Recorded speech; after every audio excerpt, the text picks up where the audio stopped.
Hey Emma, Yes, Madelyn.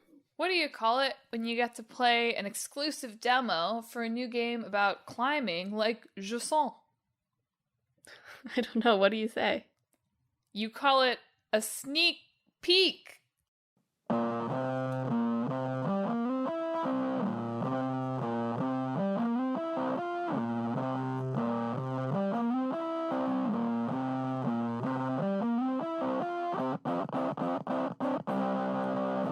Hello and welcome to Talk This. It's dangerous to podcast alone. I'm your peak spelled P-E-A-K host Madelyn. Oh, I'm your nope, didn't get that host Emma. Goo for brain host Emma. I didn't scale that mountain, host Emma. And thanks for tuning in to the show. This week we are talking about World of Goo and Jusant, which I'm going to need French high school French Emma to pronounce. That's pretty much right. Jusant? I think. Jusant. No one likes Jusant. Not the same. No. I just have to say, something I have to reveal about myself is that, like, possibly my number one pet peeve, and this is related to the joke, is when people say sneak peek or take a peek or, like, use the word P-E-E-K and spell it P-E-A-K. I actually hate that. I hate it. It makes me itch when I see people do it in social media posts. It's just that one? What do you mean? Like there aren't other common ones that make you just not like typos, I guess. So here's the thing. As someone who's in the arts industry, there's a lot of people posting like, here's a peek at this, here's a sneak peek. Like I think so it's just exposure. I just encounter this one a lot. And it's just like, I just want someone to say like, that's wrong. It's my empty coffee cup in television shows, but in the real world. Got it. I understand. That's my other big one. In live theater. Empty cups bother me. People smelling peak. So I just did it. I made a joke out of it. Good. I actually had too many jokes this week. I was going to do something with like Lady Goo Goo or Radio Goo Goo, Radio Gaga originally. And then I thought of sneak peek and I couldn't help myself. You had to do it. Yeah. Okay. But we are starting with World of Goo Goo. World of Goo Goo, World of Gaga. Exactly. It's a game about connecting babies to each other. No. Sort of. In its own way. It kind of is. The goo are sort of personified as these innocent beings, so you could in fact say that in some way you are connecting babies to each other. Okay, so I just had another thought. I just want to spoil something that's going to be a big part of this episode for me, which is that I think that these games are the same. Yeah, I don't think so. Like, they're not, but they are, like, I think that Jusant is about the World of Goo world, like, thousands of years later. They've built the Tower of Goo. And I just thought, when you said the goo is kind of like babies, I was like, oh, man, Ballast is a goo ball. It is kind of. You're right, it is a bit of a ball of goo. I'm just saying. There are some freaky parallels this week that I hope to exploit and not just be like, wow, it's too similar when we get to the mashup. Okay. Anyway, let's talk about World of Goo. Yes, let's do. So first of all, wow, normally when I see the first thing that comes up is like a YouTube thing that's like, Game of the Week 2, I'm like, this is a fan trailer. BS. Not even going to click on it. But this time I did, because I was like, it's only from a month ago. Is this what inspired Emma to put the game in the hat? And it was real. Yes, they announced World of Goo 2 at the Game Awards. Missed opportunity to name it World of 2, but that's fine. World of Goo Goo. You've already said World of Goo Goo! Emma, you're a genius! You said it first, you know. But I didn't connect it as like a Goo Squared sequel. Yeah. Genius. Yeah. Well, the original World of Goo. Also, what do you mean this is why Emma picked it? I picked it randomly from the hat, Mel. No, I mean, not why you picked it for the episode, why you put it into the hat. Oh, I see. I think it was there before. The games in the hat. They don't just populate there. I do think I put it before the World of Goo 2 announcement, actually. Wow, so you manifested it, is what you're saying. Okay. Yeah. So World of Goo is a puzzle game from 2D Boy, Ooh, I don't know if they have more people now, but when they made World of Goo, they were 2 people. So 2D Boy, I think, doesn't really. I mean, it sort of exists in that they are making World of Goo 2, but they now have Tomorrow. It's not Tomorrow Company, but it's Tomorrow something is now the place where like 3 of them work. Right. Okay. Good. Well, they're making World of Goo 2 in conjunction with Tomorrow Corporation, so that makes sense. Yeah. But anyway, it came out for computer and Wii in 2008. Had subsequent releases on Mac and Switch and mobile devices. We had a physical PC copy of World of Goo. Okay, so I was wondering about this because I was like, I know that I played World of Goo, but I can't identify what it would have been on, but on the computer. Yes. That's wild. That's so crazy. Our early PC gamer days. Yes, I know we had a Wii, but we definitely had this on the computer, and we had, like, a physical copy of it. That's so wild.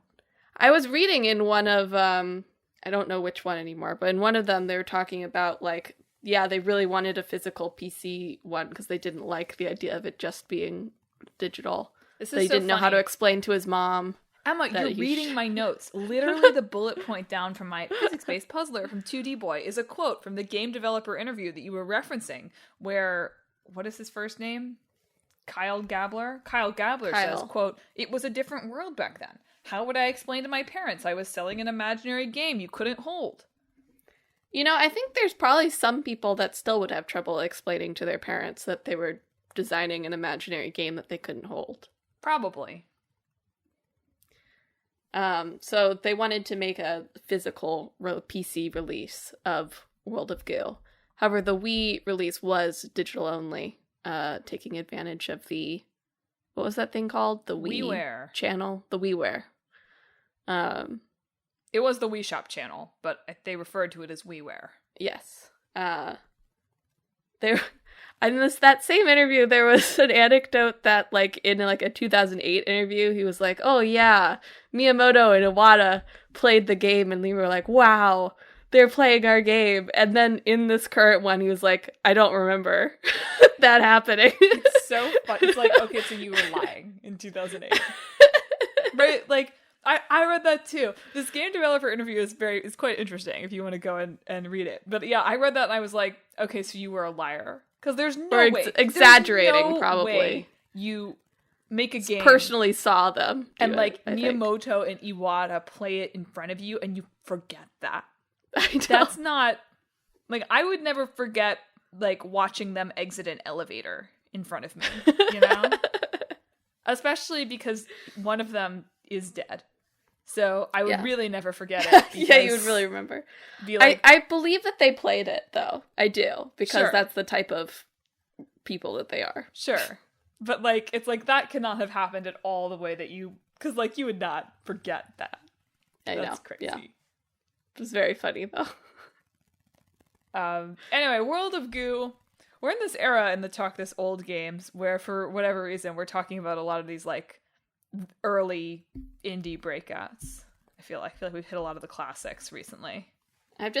There's games I've overlooked for a long time, I think. So they're all coming up. World of Goo, which, throwing it back to us having this, it's funny that we had a physical copy on PC, because that's, like, not the breakout story of World of Goo, right? But, but it's, you know, it's interesting to me to think about, like, oh, I had no consciousness playing this game at the time that I was playing. Like, we also had Spore, right? Two games of 2008 with very different stories around them, but also, like, very games of 2008. And I had no consciousness at the time, and we will explain what this game is eventually, so don't worry, those of you who aren't familiar with World of Goo. But I had no consciousness at the time of those two games being, like especially different. Like, I knew Spore was big, you know, but I don't think that I had any real realization that World of Goo was, like, this was 2 people and, like, a weird breakout online hit. No, I mean, we were literal dumb baby gamers back then.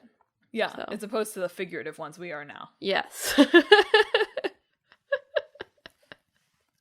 Emma has maintained the hands. I have maintained my dumb baby gamer hands. No, I had a sense of us playing this way earlier than it actually came out, so that tells you how my childhood is compressed inside my mind. Mm-hmm. But yeah, I do remember playing it, and not really having like there wasn't really a sense of like different game sizes back then in the same way that I feel like it is now. It was really interesting. There was like a contemporary article on VentureBeat, like talking about like trends to come, and they were talking about like, oh, it's like illustrating, you know, the digital content distribution landscape and how that's changing the face of video games, which so interesting to read that like contemporaneously, you know. Yeah. Well, it's true. It was one of the very first WiiWare games. Yeah. And like because they couldn't find anyone apparently who wanted to do it or would make special games for them. It's crazy how much things have changed in 15 years. Right? Like, yeah. Okay, like so let's so first of all, in World of Goo, let's like explain what the game is before I get too excited about the like what a weird way to this game coming out into the world happened. But in World of Goo, it's a puzzle game where your goal is to like get some goo to a pipe. Yes. Basically.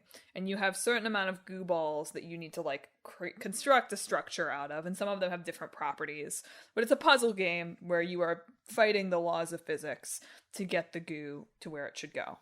And yes, also so you're building bridges and structures, but you want to transport a certain amount of goo balls to the pipe at the end. So it's not just like reaching it, but you have to have some stuff left over as well. Exactly. And the excess goo that you collect all goes into kind of a meta game where you can build your tower of goo, which this will come up later in my cross-world theory with Jusant.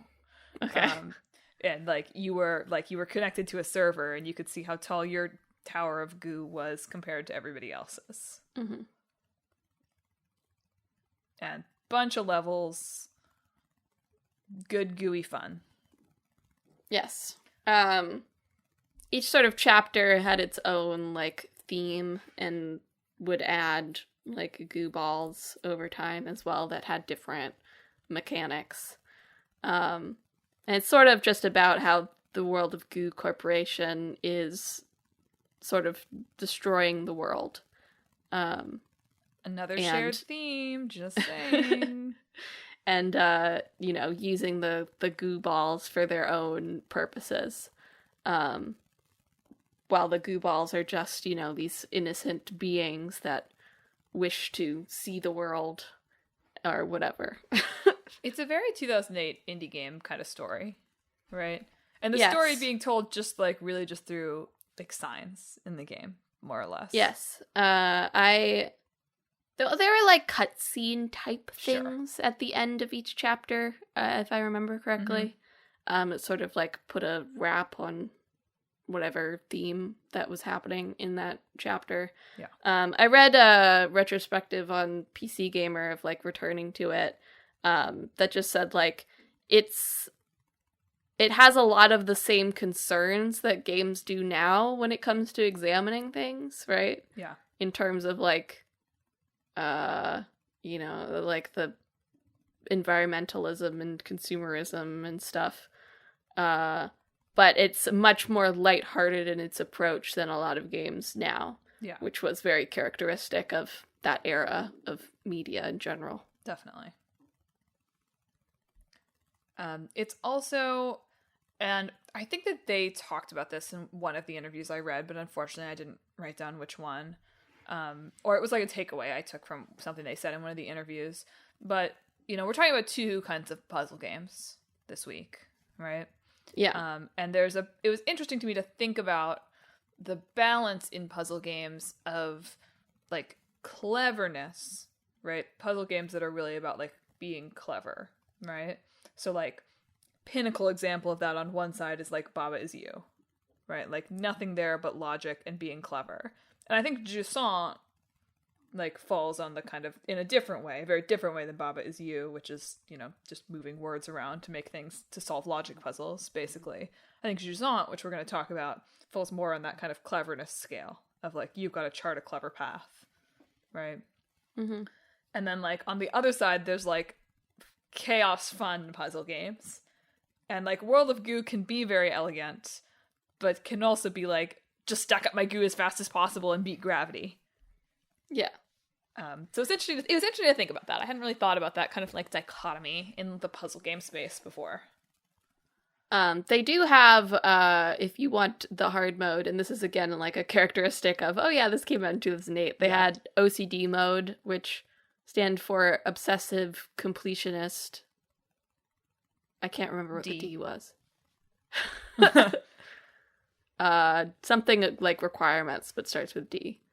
I don't remember. But that would be very strict about like how many goo balls you needed to get to the end.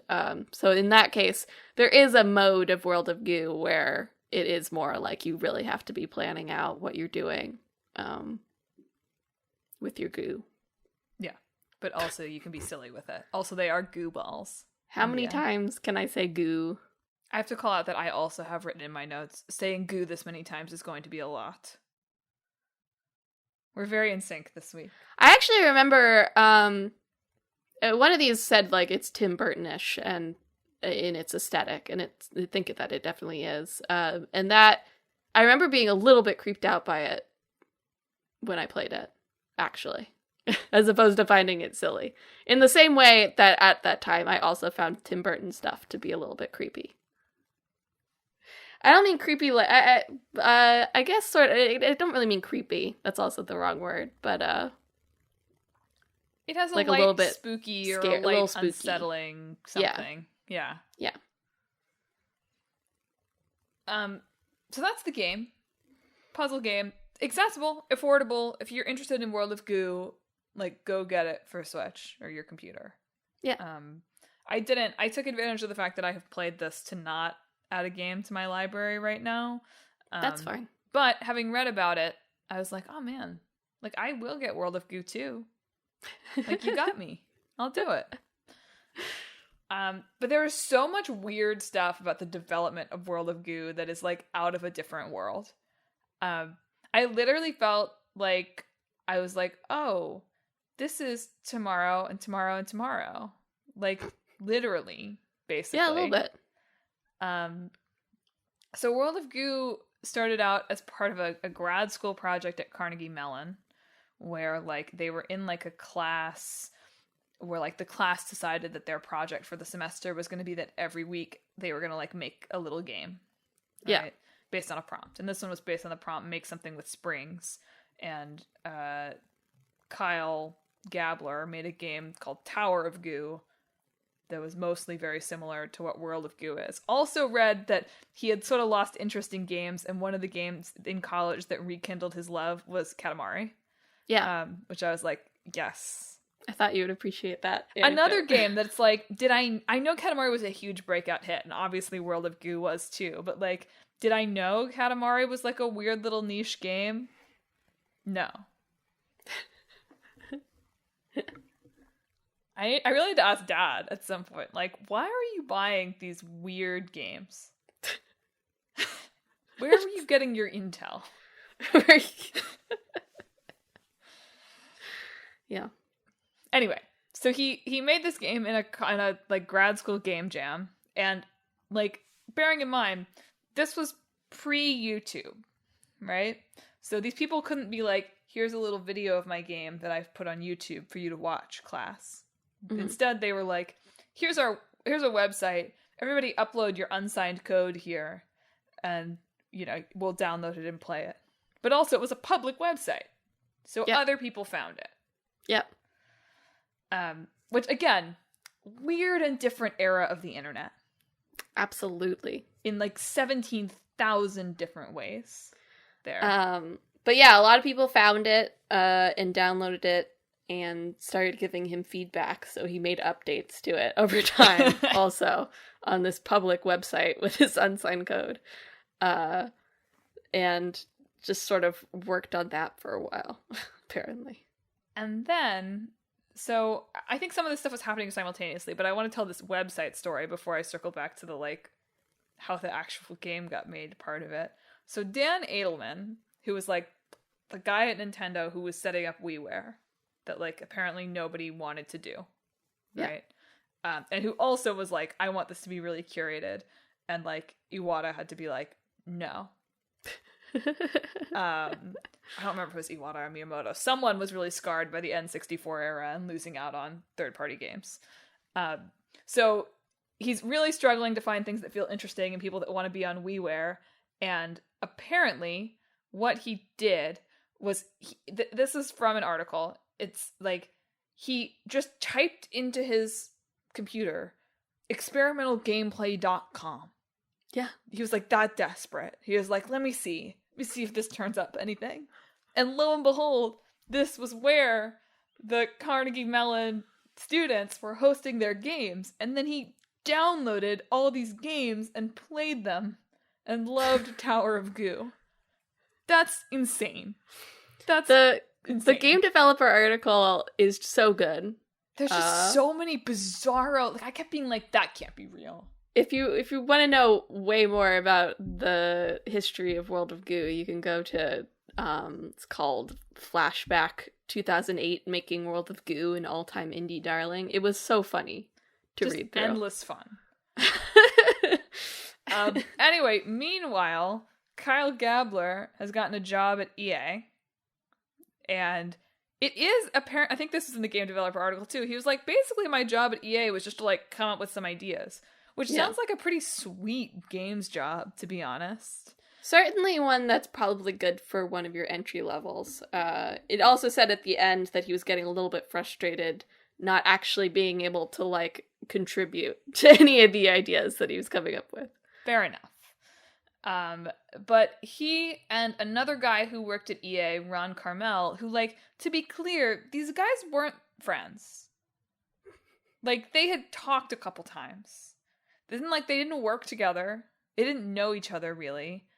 They just both were like, we both kind of want to make our own thing, so we're both going to quit our steady EA job and do our own thing. Yeah.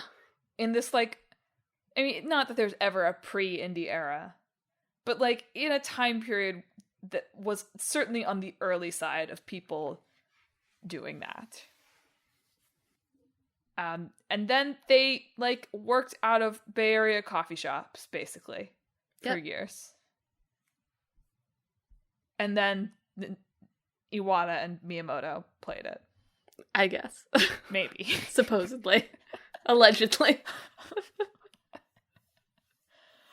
Like, I know I say this about games a lot, that, like, like, it's not the same, like, it couldn't happen like this anymore.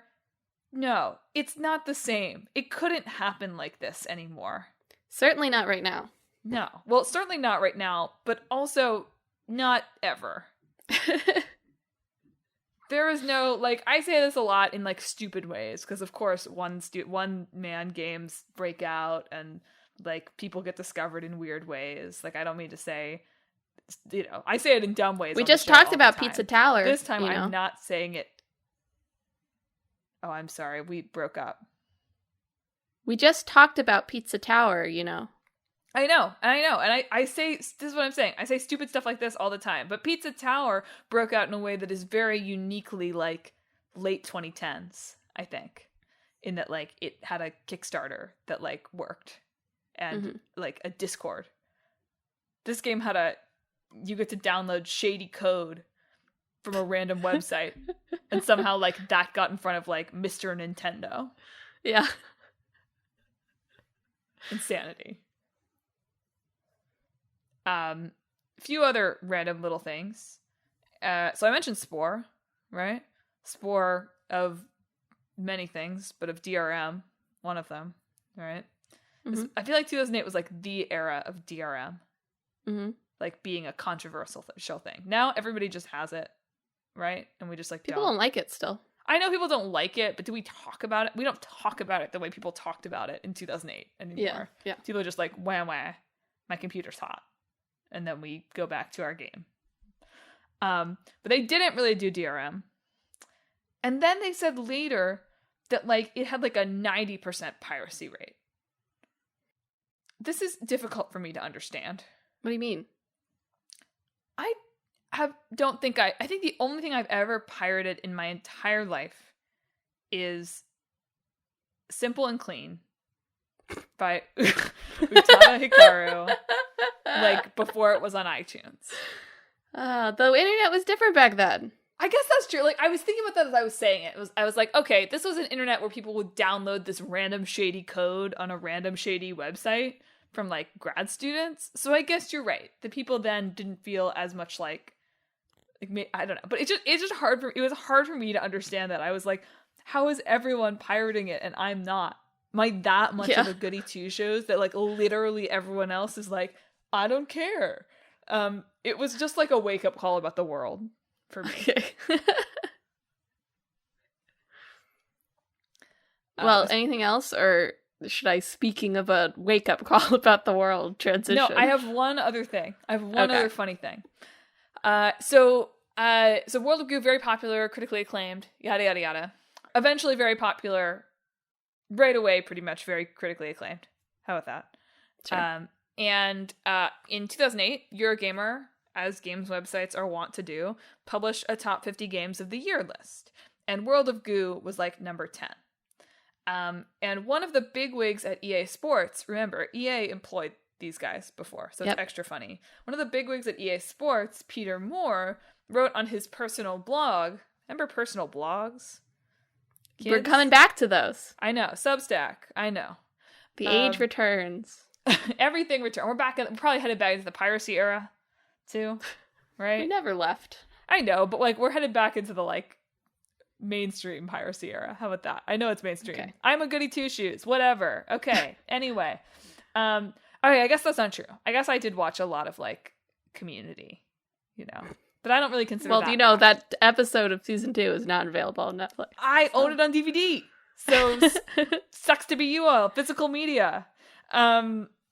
Anyway, Peter Moore wrote a blog where he was like, I'm reading through the list, looking for FIFA 2009. I think we had FIFA 2008, which was a great freaking game. So he could have been upset about FIFA 2008, but it was FIFA 2009 because FIFA releases a year ahead for whatever reason. And FIFA was not in the top 50 list. And in his little thing, he was like, World of Goo makes top 10. Like, I heard people said it was pretty good, but I was surprised to see it so high. I've never played it. And that turned into a firestorm, apparently. Like, I read it and I was like, I read the Wikipedia and I was like, dang, that seems pretty harsh. And then I read his blog and it was like, this seems like it's in decently good fun. And, like, later he's like, I played it and EA Sports has a lot to learn from these boys. He was like, it's not really my thing, but it was still what a turn of phrase. Anyway, I just thought it was like, again, like, also, wow, what a different era of the internet. The EA Sports guy was like, I don't know about World of Goo, and everyone now we do all of that on Twitter. I know. Well, not anymore. You're right. We used to do all of that on Twitter. We're headed back to the personal blog era. Speaking of heading back to a different era, Jusant. You have to say it. I can't say it ever. It's not that hard to say. I'm probably saying it a little bit wrong. Here's the problem. I didn't know. I was in my head saying Jusant or like Jusant. Like it didn't track to me. I don't think of Don't. I forgot that Don't Nod is French studio.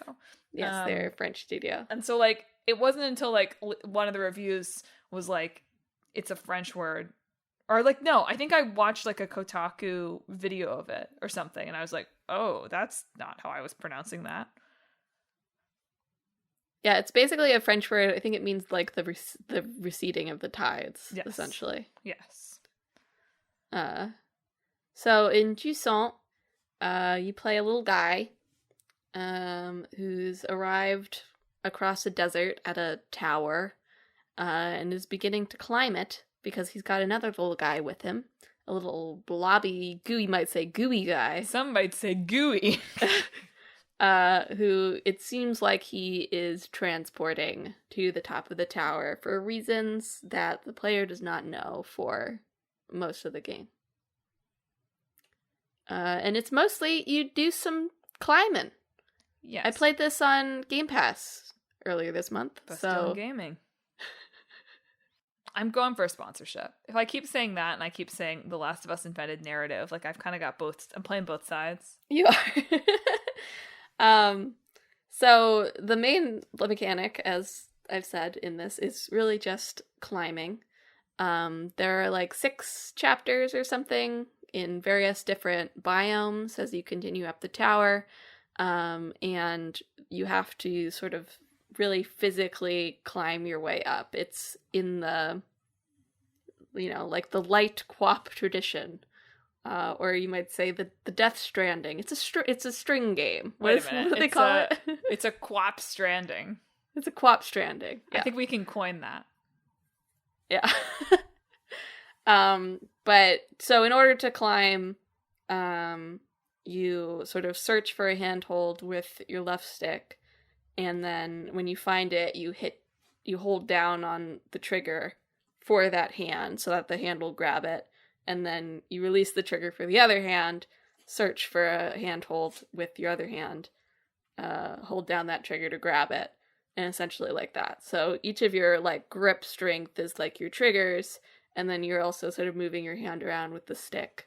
You can also do things like jump, you can swing from your rope, you can go up and down your rope, you can like pull yourself in and out. And then there's various different like environmental conditions you have to deal with on certain ones, like the sun makes your stamina go down more fast. On some it's windy. It's windy on one of them. On others they're like little moving rocks that you have to use to get across various spaces, but if you hold on to them too long, they stop. Sort of a hermit crab rock. From moving rock to get to where you want to go. And stuff like that. You also have to deal with, like, the length of your rope, which is, like, it has a set length that there is a little cheat where it'll extend a little bit if the player is near a ledge when they're about to run out. Nice. Coyote time reduce rope. Frustration. But you have to make sure as you're climbing that you're putting down, like, your... I can't remember what they're called. The thing that you stick in the wall. Hang on, I took a note. Pitons. Yeah, your pitons are in a good place so that your rope doesn't get, like, overstretched before you can get back on solid ground again. Or hit a rest stop or something. So it's very much just about, like, sort of the physical act of climbing. And feeling that in how you do it with the controller.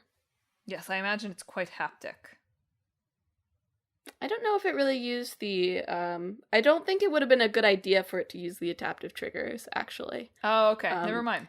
I was like, I assumed that the adaptive triggers would be like... Oh, you know what? I didn't play it on PlayStation. I know.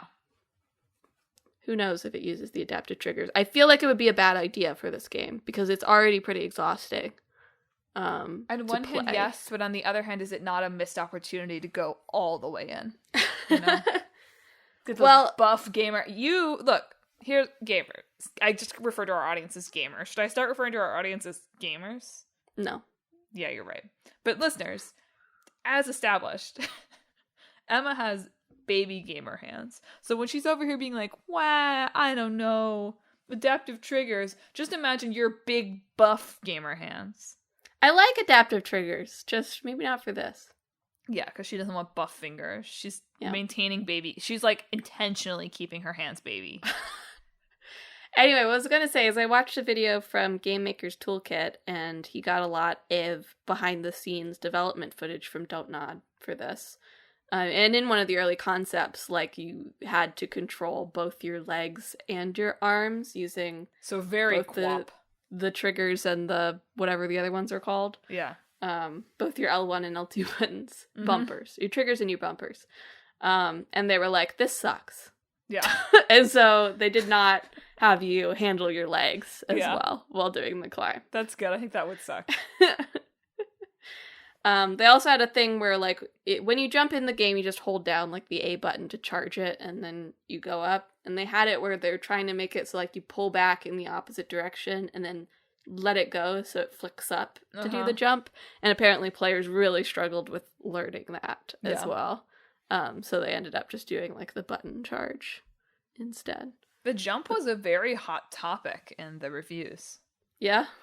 There's like a whole Eurogamer feature on it. That's like a little dramatic. It was really about the game as a whole, but the title is like, "The jump is the most exciting feature in games in years." And I was like, okay. I get it. It's like what they were talking about was that, you know, when you're jumping in this game, you sacrifice a lot of stamina for sort of like a desperate leap, right? Just like, I mean, it's the whole point of this game, but like just like in like a Breath of the Wild, right? Same idea, except like much more dramatic jump. I don't want the listeners to get the impression that this is only as complex as Breath of the Wild climbing. Because it's not. No, yes. Seconding that. I just mean to say, like, in terms of what a jump is, it is pressing a button. Like, the jump mechanic at its absolute core is not that different from the jump mechanic in any boring climbing game. However, what I think must be quite remarkable about this one, and I thought this must be an interesting development challenge, is how do you calibrate, like, what seemed to have really hit in this game was that those jumps felt like, you know, you don't die in this game, you just fall and lose progress. But like those jumps felt like genuinely risky and exhilarating when you make them. And like calibrating how far that is for players and like how you get them to like go for the jump and whatever must be very interesting and challenging. Yeah. I do also, this was a Eurogamer feature from Christian Donlan. I had to call this out since we were just in Barcelona. I thought I'd have to see if you agree. He said, "When I first saw Jusant in the Xbox Summer Showcase, I thought it was channeling Gaudi a bit. Shards of pottery and bleached bone and all that jazz. Turns out that Gaudi's encrusted art style matches rather closely with the things the sea leaves behind." Do you agree that it is Gaudi-esque, this game? Well, it's certainly aquatic themed in its decorativeness. Yeah. So I think that you could probably find some parallels because Gaudi is also quite aquatic themed. I just thought it was funny. I was like, oh, yeah, Gaudi. Another parallel, right? So in this, I'm sure Gaudi would love to create a very tall tower. Do you think that Gaudi would be a gamer? I don't know. What do you mean? I don't know. I think he would love all of these. Like, what's the one where you're Subnautica? Is that what I'm thinking? Subnautica. He would just play Abzu. That's what I'm sorry. That's actually what I was talking about. Abzu is actually what I meant when I said Subnautica. Yes. Wow. Anyway, another parallel, more of a Talk This themed parallel than a Spanish architecture themed parallel. Sorry for those of you who listen to us for architecture knowledge. Yeah. But so you're climbing this tower, right? And over the course of climbing this, because it's an indie game with no dialogue, so like this has to be what it is. Right? In the same way as in 2008, it had to be here's a social issue that, like, can you tell we've watched, not exactly, this is not exactly what I mean, but this is what I think of with 2008. It's like, there's some light South Park inspiration, even if it's not quite that nasty, you know? Sure. I don't know. There's something with the humor of that era that's like, it's a little rough around the edges. But in this, like, these games, you have to have some kind of mysterious lost lore civilization. Like, there has to be. It has to be. Can't help yourself. Yeah, that's actually interestingly I think my main complaint about the game is I wish there was less stuff to read. Yeah. I think it's really there are these seashells you can find in the game where you're like in an environment, and when you listen to the seashells, you can hear like the various ways that water was used in that environment that I think is extremely evocative. And the letters you find are fine, right? Yeah. They're fine. But it didn't make me feel like listening to those. I felt like I felt something, you know. I felt like I understood sort of like both it's sort of like the loss of water in these spaces, right? And also the loss of humanity in these spaces. And like the letters are like, oh boy, we're out of water here. I guess I'll come join ya on the farm or whatever. Or you're following like this one girl who's climbing the tower to go see what the ballasts are all about, which are essentially these giant beings made of water. So you sort of are following her on her climb as she gets sort of more jaded about the process and so on and so forth. And those were fine. But ultimately I felt like those weren't necessary to sort of tell the story and present the point that it wanted to make. Well, that was a moving thought. What I was going to say is this story about people who lived way up high and had a high sea and then it descended and they left is sort of the opposite story of Baten Kaitos from recently. Yeah. Just struck me at the time. I was like, wait a minute. So, a couple other, like, it was interesting to me, again, I was thinking about the, like, parallels, not that much, there are that many parallels, but, like, the indie game parallels. And it's so interesting that all the coverage of Jusant is, like, hidden gem, right? Right. And you do wonder what a response to a game like this would have been in 2008, right? Well, when did Journey come out? Oh, I guess that's true. Because Journey is an obvious and spoken inspiration for this. As well as, like, Grow Home is one where they pulled from, like, the climbing.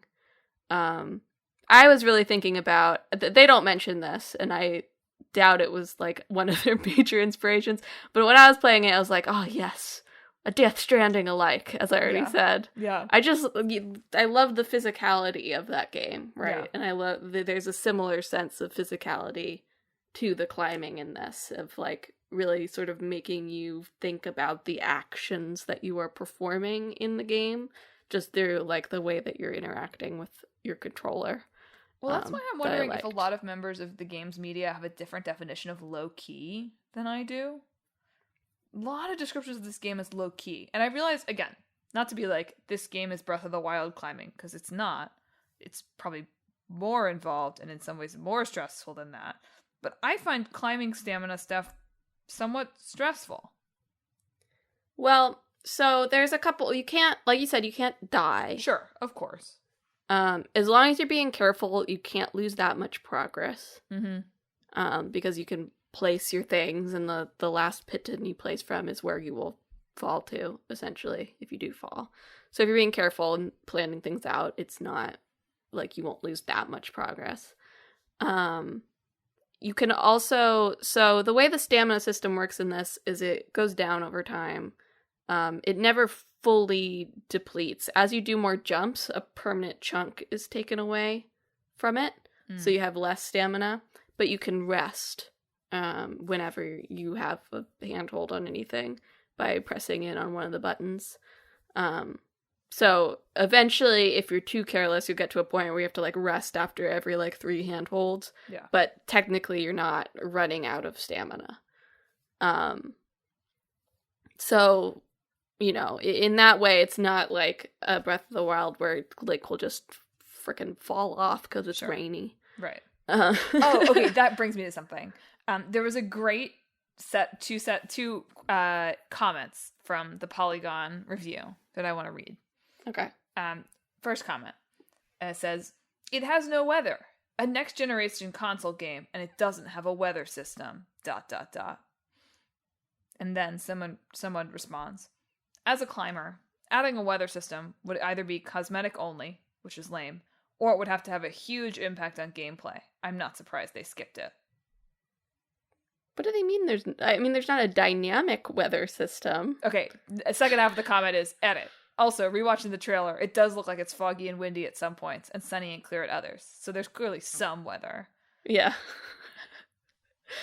I think I already said this, but yeah, there's a level where it's sunny, and in the sun, your stamina drains faster, and there's one where it's windy, so you want to jump with the wind, right? Not directly against it. Right. In order to sort of get farther jumps. I think this person was talking about dynamic weather system, yes. Which would be a disaster. I don't know why you would want a dynamic weather system. It's hard to tell from the tone of this comment if it's somebody, like, making a joke or if they're serious. There was also someone in these comments... Or if they're happy. It's unclear if they're happy about it. Yeah. They're like, wow! It's all very ambiguous. There was also someone whining about basically, like, the handholds. Like, they don't have yellow paint, but they were, like, basically whining about it from that perspective of, like, the handholds are too obvious. And like, it's like, shut up. It is certainly not as, as like climbing a real cliff, right? You can sort of see where the handholds are. And the way that the system works is when you're moving your hand, it will sort of like lock on to the handhold. So even if you're not clear on what's a handhold, if you're just moving the stick around, the boy will help you, essentially. So there's that. But it is sort of, I don't know if I would call it like low key, but it is sort of meditative once you get into it. Sure. I certainly played it for a little bit too long sometimes and came away with my hands like, yeah, you've treated us poorly. Baby gamer hands. They were literally crying like babies. Yeah. Did you notice that every reviewer for this game was a climber? Or a former climber? They probably put a call out. I think it's just that people who are likely to be games writers are maybe more likely to live in places like Brooklyn or like the California area or that kind of thing because of how media is set up. And like young-ish people, many of them men of a certain age, are likely to be climbing gym members. It is sort of, you need sort of a gamer mindset for climbing. Yeah. So I've thought several times, like, that seems fun. Unfortunately, baby hands. I'm weak. Baby climber hands. Baby climber hands was be what they would call me there. One funny thing, and then one serious thing, and then I'm ready to mash. Also a shout out to all the review writers slipping in subtle puns to their writing. Polygon, quote, quietly gripping. In description of the game. The Verge, read the controls. It took a while to grasp it. Yeah, okay. I have to ask you, does the game have a cliffhanger ending? That was just a joke. You don't actually have to answer that. There was a joke. I'm thinking about it. No, it hasn't. We just talked about this in relation to something else. That's sort of an open-ended ending, not really a cliffhanger. Sure. Yeah, ending. Look forward to more discussion on that next week.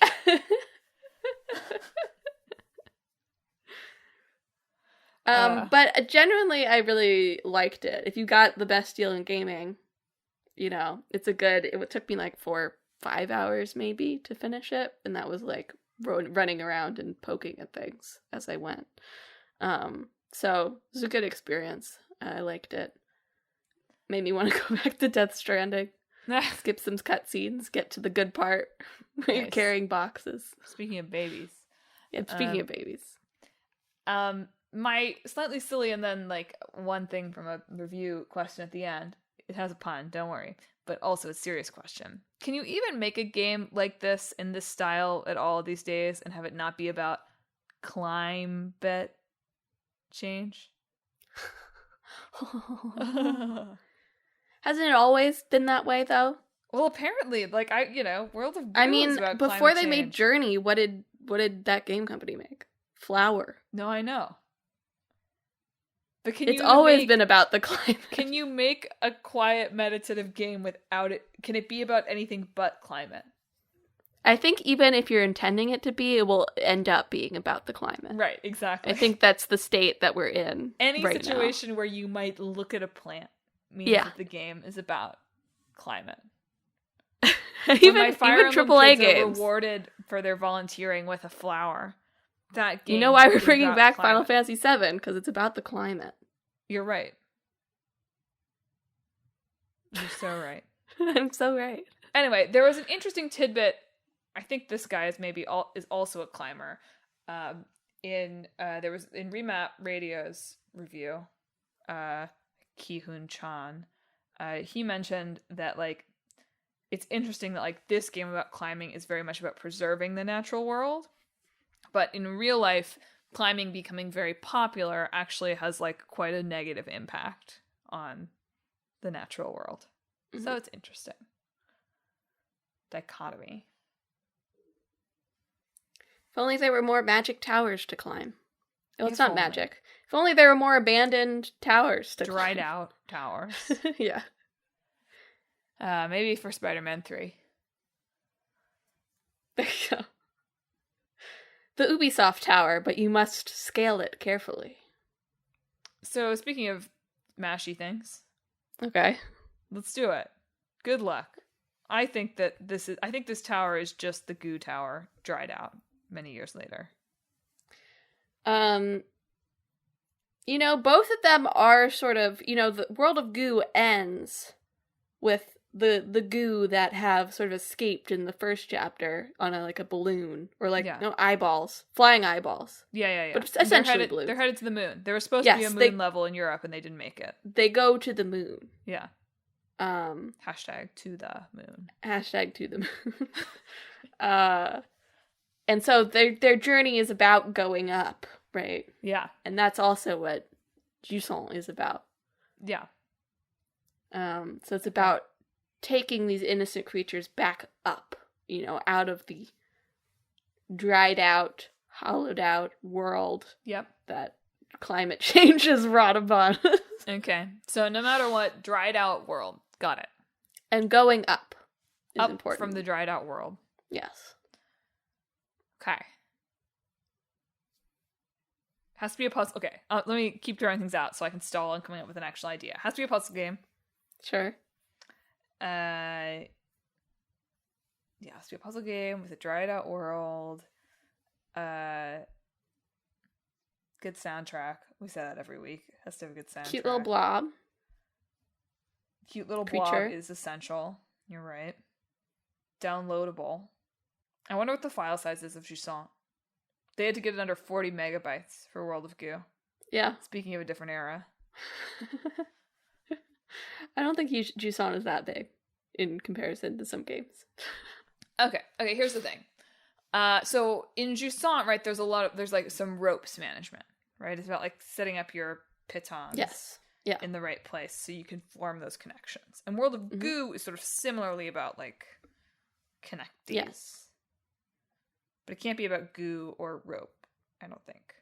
Like a spider web? Not me being Spider-Man 3 and then being the solution. But Spider-Man 3 though. The solution to your budget problem. Insomniac, you said, making smaller games in between the big ones. Maybe good. What if you made Spider go up? Yeah, he's climbing the Empire State Building, but it keeps going. A New York ravaged by climate. There's what's the story? The guy the spider's web? What? The guy that climbs out of hell, but everybody else grabs it and he tries to kick them and they all fall back into hell again. What?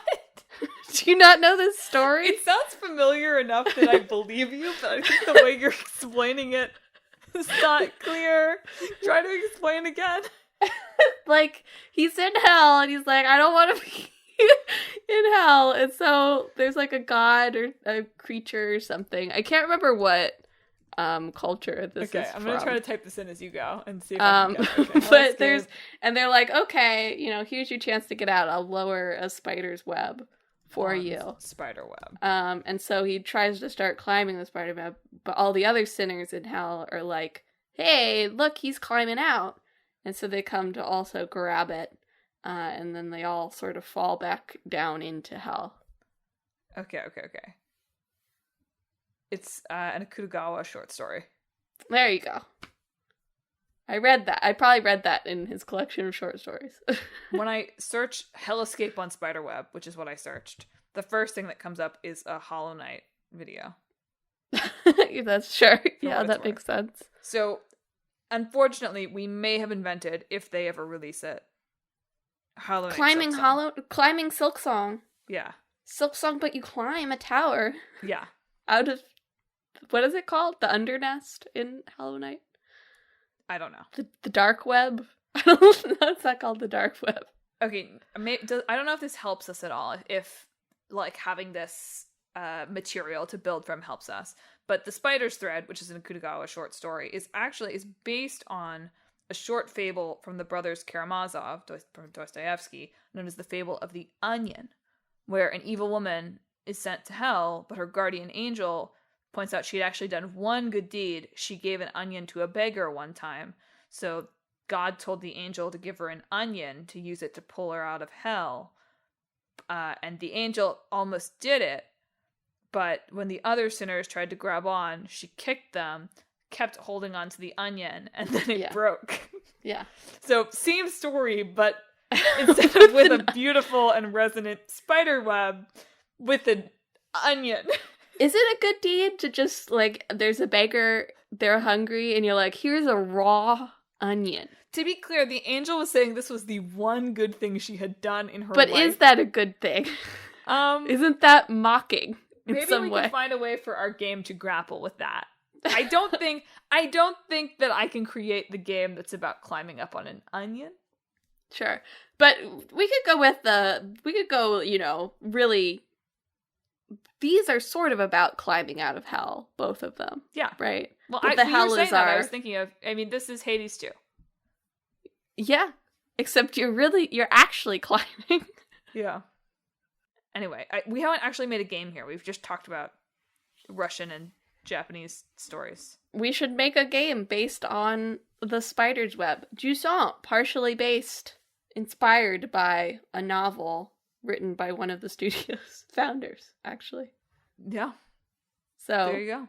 We bring the literary element in. That's what I'm saying. Okay, so maybe your character is like a cute blobby spider. Okay. Not Spider-Man. I don't think of Spider-Man as being cute or blobby. He could be, though. Legally distinct, cute blobby spider. The pig one. Spider pig. Yeah. Legally distinct spider pig. Yeah. No, it's just a cute spider blob thing. Okay? Okay. But you are a person. You've just been turned into a cute spider blob in hell. Okay. I think. Okay. In our world, everyone gets turned into cute spider blobs in hell. And yes, you are given one spider thread to get your way out of hell. However, in this version, you are maybe not the only one who's been given that thread, and along the way, you have to build connections, emotional, with other spider blobs on their way out of hell, so that you can build connections, physical, by using your threads together to climb out of hell. I'm liking it. Yeah. I like it. So you're gaining webs as you go, right? Yes. So you're sort of training the player to use more and more webs until the last one is like a true gauntlet, of all the webs that you have gathered. And I think in homage to World of Goo being you have to get a certain number of goo balls, I think that as you get more webs, the puzzles also get more complicated because you have to you can't leave your friend behind. Right? You have to figure out a way so that you all rise together. Super Mario Wonder. Sure. Where you turn into a little ghost thing and go, help me, help me, help me, help me. Exactly that. And then at the end, in a little nod to the Dostoevsky story, you all eat an onion. Love it. You get back to Earth, you're so hungry, you're so tired, you've turned into a person, you bite into an onion, it's the best thing you've ever tasted. Somebody gives you an onion. You're so tired, you're I made it out of hell, and this cranky old woman just gives you an onion in your face. And you're heck yeah. And that's why it's a good deal, because you're so hungry, you've been a spider in hell, and so you bite into the onion and tears roll down your face, not because it's an onion, but because you have made it. I like it. I don't think that should be the ending. I like it. People will talk about it. People will be like, wow, a Dostoevsky reference. Well, I think I did it. I think it's good. I think we got it. Listeners, do you have a preference between the spider's thread and the fable of the onion? Which one do you think is the better story, the more effective story?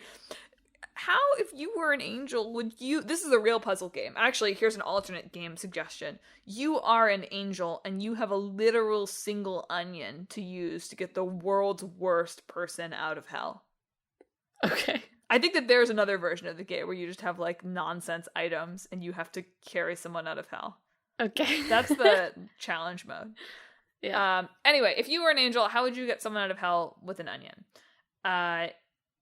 Did you also weirdly play like some indie games before you were conscious of indie games? Do you think you can make a quiet meditative game that isn't about climate? How many climbing puns did I miss that I could have made? And should I have started with a World of Goo Goo joke about Emma's baby hands? Probably. If you have thoughts about any of this or anything else this episode, hit us up on social media. We're on Facebook, Twitter, Instagram, and YouTube at Talk This Podcast. You can also visit our website, www.talkthispodcast.com, where you can learn all about the show, check out the games in the hat Emma's about to pull from, and read our blog featuring long-running series Clickbait Boyfriend and Split Screen. But most importantly, if you enjoy the show, you should subscribe. We're on Apple Podcasts, Google Podcasts, TuneIn, Spotify, Pandora Podcasts, online and on the app, Overcast, Pocket Cast, wherever you can find podcasts. Subscribe to Talk This. Next week it's 6 weeks in gaming, and it's going to be a whopper. 7 weeks. 7 weeks in gaming, you're right. 6 weeks in gaming, star 7-week edition. Yes, I think we warned you last time, but warning you again. Prepare some time. It's actually wild that Emma and I recorded this, because like while we're recording this, we are both playing like a Dragon. We're playing Infinite Wealth actively right now. Like running around Hawaii. All right. 2 weeks from now, though. Yeah. For our old game, we will be playing Onimusha. Nice. Playing? We'll be talking about. Maybe playing. I don't know if we'll be playing it. Who knows? I won't. I won't be playing it. And for our new game, we'll be talking about Baldur's Gate 3. Oh, it's no. time. Don't say that. I'd like to play Baldur's Gate 3 someday, but I can't get it now. You could. Yeah, we'll be like, in 2 weeks it'll be like, isn't that crazy that Madelyn used to work 7 jobs and now, like, somehow has 0? How did it all fall apart so fast? You know, I put it down at I'm looking forward to returning and maybe playing Act 2 in, like, I don't know, 4 months this summer, Like, next winter. Me on the couch, just like snack stains all over me, 3-day piece, you're fired email dings on my phone. You're probably wondering how I ended up in this situation. Switches back to Emma pulling Baldur's Gate 3 from the hat. Would you like to sign us off before you receive your termination notice? I'm really upset that I already asked you about cliffhanger ending during the show, because like as I was saying it, I was like, that should have been the joke. Listeners, I hope that this week, whatever, you feel gooey.